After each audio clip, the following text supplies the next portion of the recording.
नमस्कार दोस्तों, हमारे चैनल माइनिंग एमसीक्यू हब में आप सभी का स्वागत है। हमारे चैनल का नाम मोबाइल माइनिंग से बदलकर माइनिंग एमसीक्यू हब रख दिया गया है।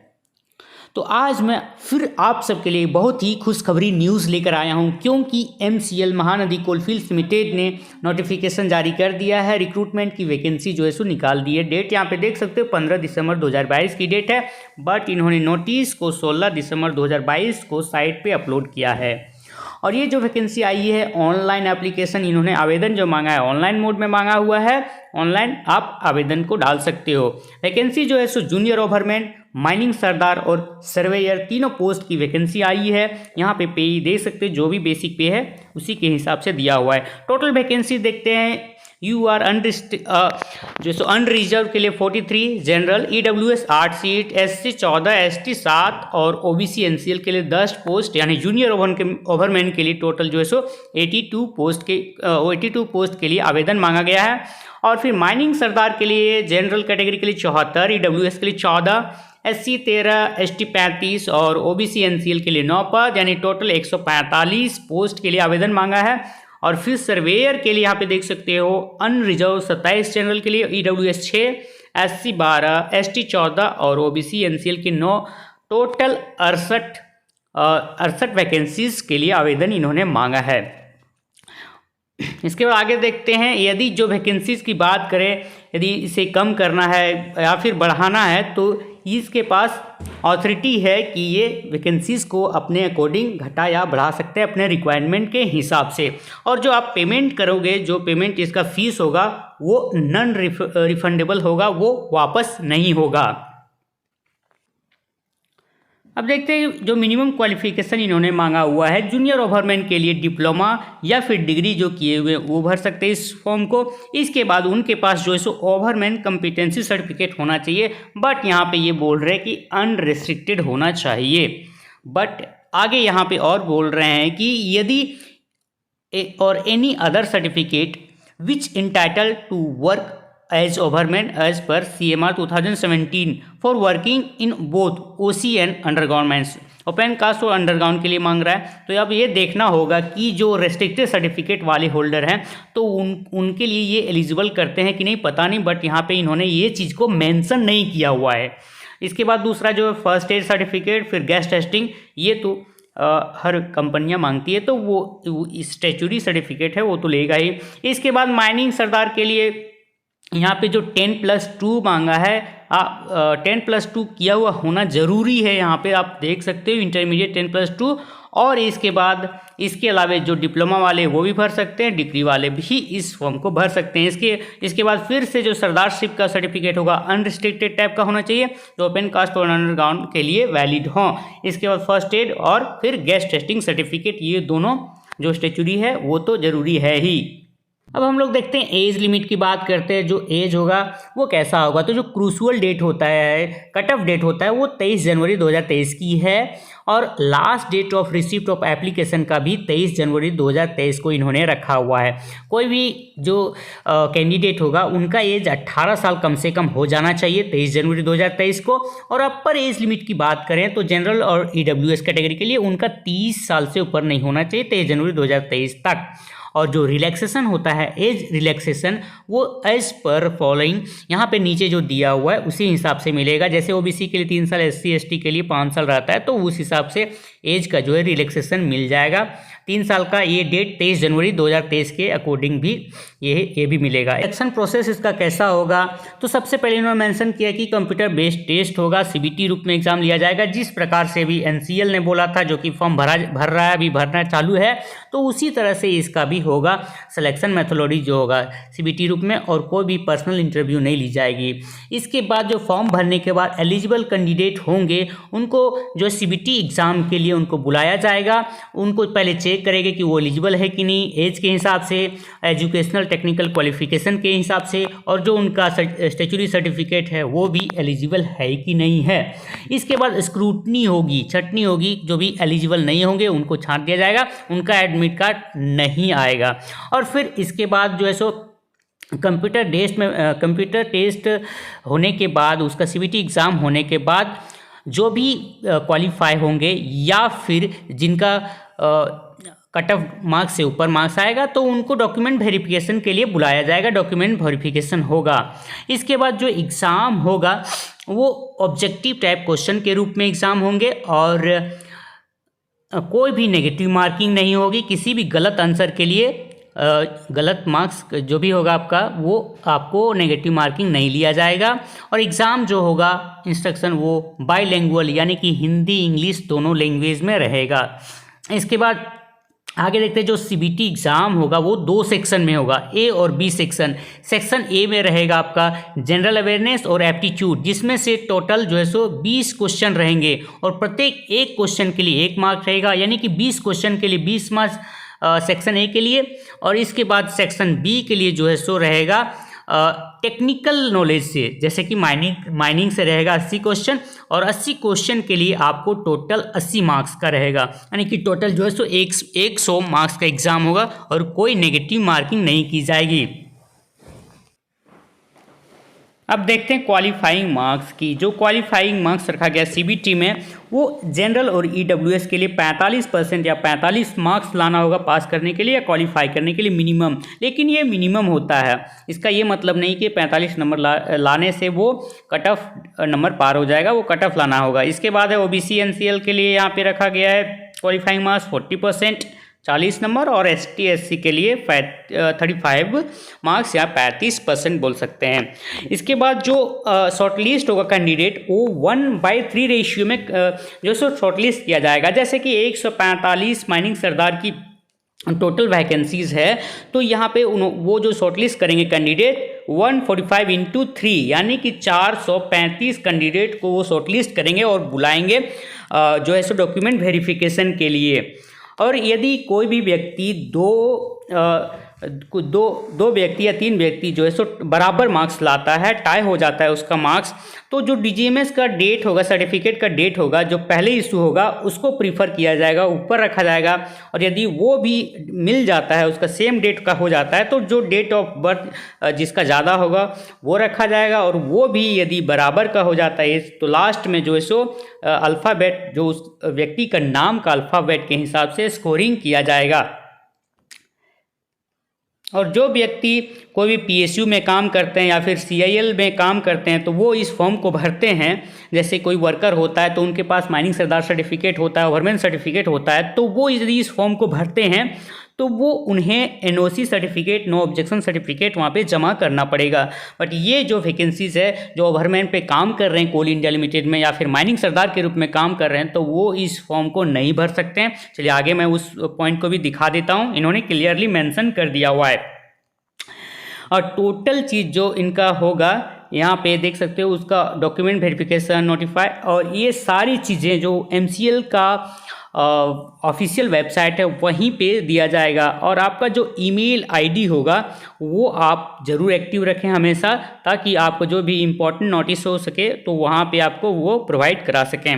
इसके बाद जो डॉक्यूमेंट वेरिफिकेशन होने के बाद जो है सो प्रोविजनल सेलेक्ट लिस्ट जारी करेगा और ये भी उसके ऑफिशियल वेबसाइट पर वो अपलोड कर देंगे।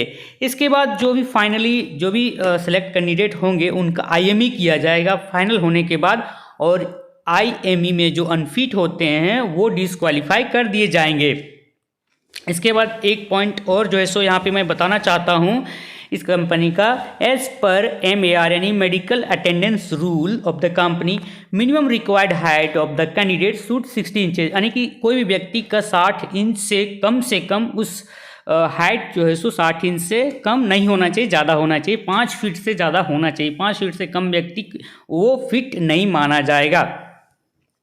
इसके बाद आगे हम लोग देखते हैं इसका फिलिंग एप्लीकेशन का प्रोसेस जो है सो कैसा है। सबसे पहले उस व्यक्ति के पास एक पर्सनल ईमेल आईडी होनी चाहिए, पर्सनल मोबाइल नंबर होना चाहिए, ताकि वो रजिस्ट्रेशन करके जैसा एनसीएल में आपने किया होगा तो वहाँ पे एक लॉगिन आईडी भेजी जाएगी और उसके साथ में एक पासवर्ड भी भेजा जाएगा ईमेल आईडी में, या फिर मैसेज के द्वारा भी भेजा जाएगा।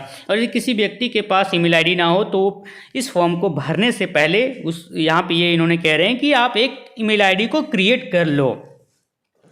इसके बाद फॉर्म को भरते समय डेट ऑफ बर्थ, नाम और पेरेंट्स का नाम, इन सभी चीज़ों को जो है सो बहुत ही गौर से भरे ताकि बाद में वो डिस्क्वालीफाई ना कर सके आपके कैंडिडेट्स को।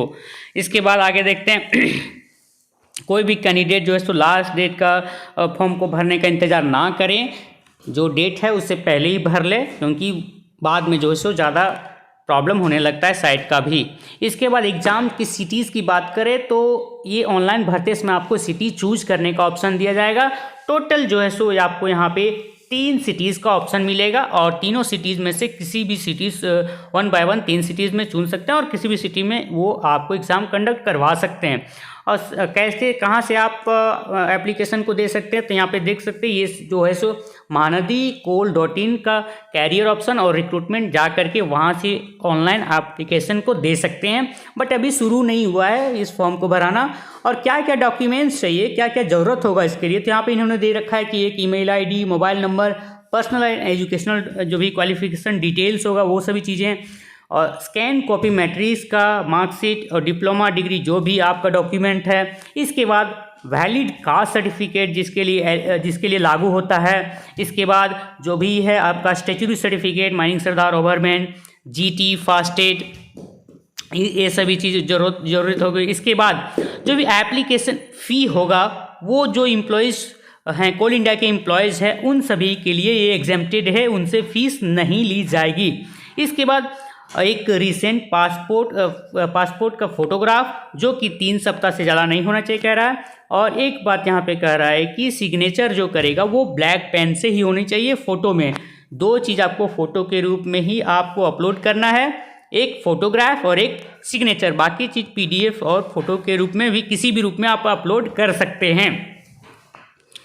फिर देखिए जो पेमेंट होगा वो ऑनलाइन रूप में भी पेमेंट कर सकते हैं, क्रेडिट कार्ड, डेबिट कार्ड, इन सभी चीज़ से पेमेंट कर सकते हैं। और एप्लीकेशन आप प्रिंट करके ज़रूर रख लें फ्यूचर के लिए। और यहाँ पे देख सकते हो last date of submission of application is 23 January 2023 तक 11:50 PM तक रखा गया, बट लास्ट डेट का इंतज़ार ना करें। और एप्लीकेशन फ़ीस की बात करें तो जो NCL का था सेम उतना ही इनका भी है, 1000 + 180, टोटल 1180 से आपके पास आपका फ़ीस लगेगा, क्योंकि ये ऑनलाइन ले रहा है एग्ज़ाम और ऑनलाइन जो है सो TCS के द्वारा ही ली जाएगी, ऐसा तो लग रहा है। इसके बाद जो भी एम्प्लॉयज़ है कोल इंडिया का पहले बता चुका हूँ कि उसका पैसा नहीं लिया जाएगा। इसके बाद जो पेमेंट करेगा NCWA 10 के हिसाब से और ऑनलाइन के द्वारा पेमेंट करना है, ये सब चीज़ तो हो गया। आप प्रिंट आउट ज़रूर रख लें, जो भी फॉर्म को आप भर रहे हैं तो उसका प्रिंट आउट रख लें ताकि आपको बाद में रिकॉर्ड के लिए रहे। और ये चीज़ जो प्रिंट आउट रखेंगे उसको MCL को भेजने के लिए ज़रूरत नहीं है। और जो भी गवर्नमेंट या सेमी गवर्नमेंट में काम कर रहे हैं उसको तो सबमिट करना पड़ेगा, NOC सर्टिफिकेट, ये सभी चीज़ें हो गया। और एक बात यहाँ पे इन्होंने मेंशन कर दिया हुआ है, जो OBC ST SC कैंडिडेट होंगे तो OBC सर्टिफिकेट बनाने के बाद उसको जो है सो अटेस्टेड करवाना पड़ेगा। किससे आप अटेस्टेड करवा सकते हैं, तो डिस्ट्रिक्ट मजिस्ट्रेट है, इन सभी जो भी यहाँ पे मेंशन किया गया SDO वगैरह, तो उससे आपको अटेस्टेड करके ही अपलोड करना होगा। यहाँ पे क्लियरली मेंशन है, तो इसको आप ज़रूर से देख लें ताकि आपका रिजेक्शन ना हो जाए फॉर्म को। और दूसरी बात बोल रहे हैं जो भी EWS कैंडिडेट वाले हैं उनको तो इनकम प्रूफ देना होगा और इन सभी में से किसी एक के द्वारा वो इनकम प्रूफ जो है सो बना हुआ होना चाहिए। एक और इम्पॉर्टेंट पॉइंट्स को मैं यहाँ पे बताना भूल गया, तो मैं अभी बता देता हूँ। There will be no bar as bar for departmental candidate, जो CIL और उसके सब्सिडरी कैंडिडेट होंगे जिसके पास ओवरमैन सरदार सर्टिफिकेट होगा, जूनियर ओवरमैन और सरदार पोस्ट वाले को छोड़ करके जो भी और एलिजिबल कैंडिडेट होंगे तो उनके लिए कोई भी एज क्राइटेरिया नहीं होगी, किसी भी एज तक के लिए वो भर सकते हैं। लेकिन वो 56 साल से भी ज़्यादा के नहीं होने चाहिए, 56 साल तक के भर सकते डिपार्टमेंटल कैंडिडेट्स के लिए।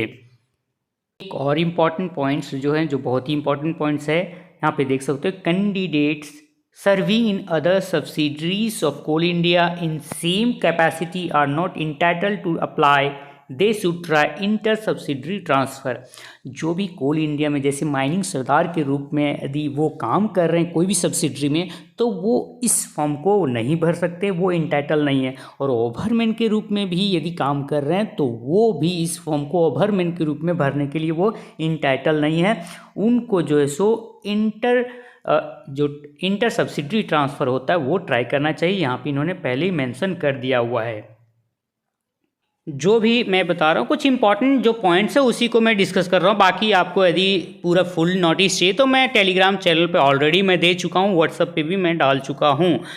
और फिर आगे कुछ पॉइंट देख रहे हैं, जो डॉक्यूमेंट वेरिफिकेशन में आपको जितने भी आपने अपलोड किए हुए हैं सारे के सेल्फ अटेस्टेड कॉपी चाहिए होगा तो वो देना होगा। और जो सेंटर होगा एग्ज़ाम सेंटर, वो जितने भी कैंडिडेट होंगे तो कैंडिडेट यदि ज़्यादा होगा तो उस हिसाब से जो है सो सेंटर डिसाइड किया जाएगा। और कोई भी एक व्यक्ति एक पोस्ट के लिए सिर्फ एक ही बार अप्लाई करें, एक ही एप्लीकेशन दें। जैसे कि माइनिंग सरदार के लिए आप 2 बार अप्लाई ना करें और माइनिंग सरदार के लिए 1 बार अप्लाई करें, एक एप्लीकेशन दें। और ओवरमैन के लिए भी आप एप्लीकेशन दे सकते हैं। यहाँ पे लिख दिया candidates are required to submit only 1 application for the specific post. एक पोस्ट के लिए एक एप्लीकेशन। माइनिंग सरदार के लिए एक आप दे सकते हैं, एक ही व्यक्ति। ओवरमैन के लिए भी आप दे सकते हैं, मतलब आप ओवरमैन और माइनिंग सरदार दोनों के लिए आप अप्लाई कर सकते हो। फिर आप देख सकते हो कंपनी के पास अधिकार है, वो आपकी एप्लीकेशन को रिजेक्ट कर सकता है बिना कारण के, किसी भी रूप में वो रिजेक्ट कर सकता है। इसके बाद फाइनल डिसीजन जो MCL मैनेजमेंट का होगा, किसी भी रूप में वो सिलेक्शन लेता है कि नहीं, जैसे कि उसका एलिजिबिलिटी या फिर एक्सेप्टेंस और rejection of the application, mode of selection, allotment of test centre, selection of candidates, posting of selected candidates कहाँ लेने, ये सारी चीज़ें जो डिसीजन है MCL मैनेजमेंट की फाइनल होगी। और इसमें किसी भी इंक्वायरी वगैरह नहीं, वो एक्सेप्ट नहीं करेंगे। फिर देखते हैं यदि कैंडिडेट्स ज़्यादा हो जाता है तो जो CBT का एग्ज़ाम होगा वो मल्टीपल शिफ्ट में कर सकता है। एक ही दिन वो 2-3 शिफ्ट में करवा सकता है एग्ज़ाम को। और जो उसका रिज़ल्ट होगा, स्कोर होगा, वो नॉर्मलाइजेशन के रूप में होगा। ये माइनिंग में पहली बार होगा शायद मेरे हिसाब से, इसके पहले तो ऐसा हुआ नहीं है। उसका नॉर्मलाइजेशन करके उसका स्कोर या फिर रिजल्ट दिया जाएगा। नॉर्मलाइजेशन का फॉर्मूला जो होगा यहाँ पे इन्होंने ये मेंशन कर दिया हुआ है, यहाँ पे आप देख सकते हो। फिर आगे देखते हैं हम लोग, यहाँ पे पहले ही बता चुका हूँ जो कट ऑफ डेट होगा 23 जनवरी 2022। और जो हेल्पलाइन नंबर है ऊपर में दिया हुआ है फ़ोन करने का, 9 बजे सुबह से लेकर के 6 बजे शाम तक फ़ोन कर सकते हैं। और फिर आगे देखते जो भी इम्पोर्टेंट डेट्स है, फॉर्म जो है सो भरना शुरू होगा 3 जनवरी 2023 10 बजे सुबह से शुरू होगा। और लास्ट डेट तो पता ही है। तो चलिए आप फॉर्म भरने का इंतज़ार कीजिए शुरू होने का, अभी तो शुरू हुआ नहीं है। और यदि आप सबको अच्छा लगता है तो प्लीज़ दोस्तों तक भी पहुंचाएं ये वीडियो को। और प्लीज़ हमें ज़रूर कमेंट करके हमें सपोर्ट करें। Thank you.